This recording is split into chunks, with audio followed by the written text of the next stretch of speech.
पूनम भालचंद्र पाटील। मी आता 6वीत शिकत आहे। माझ्या शाळेचे नाव रायगड जिल्हा परिषद केंद्र शाळा खरोशी।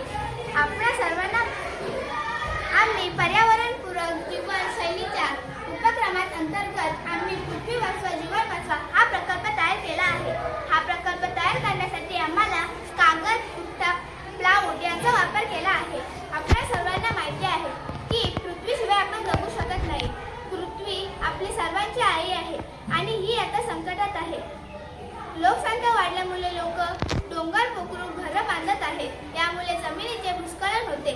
जास्त उद्योगधंद्याचे वाढते प्रमाण यामुळे मोठ्या प्रमाणात मिसळतो।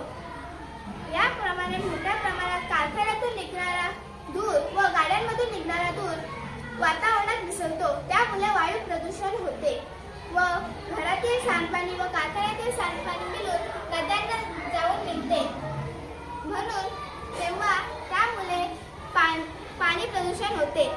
यावर उपाय म्हणून मी तुम्हाला काही उपाय सांगणार आहे। जास्तीत जास्त झाडे लावा। पाणी व जल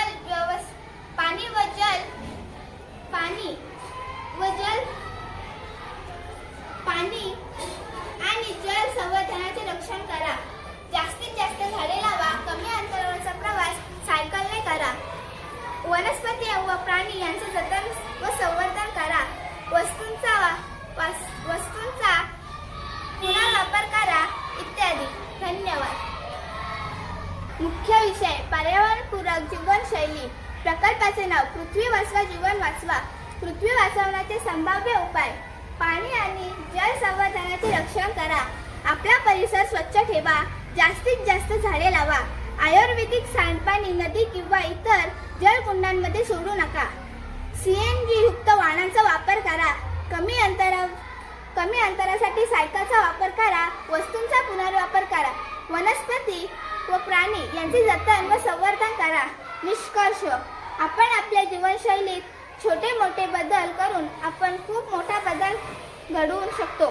पर्यावरणीय संतुलन पुनर्संचलित करून आपण पृथ्वीला भयंकर प्रदूषित आणि निर्जन होण्यापासून वाचवू शकतो।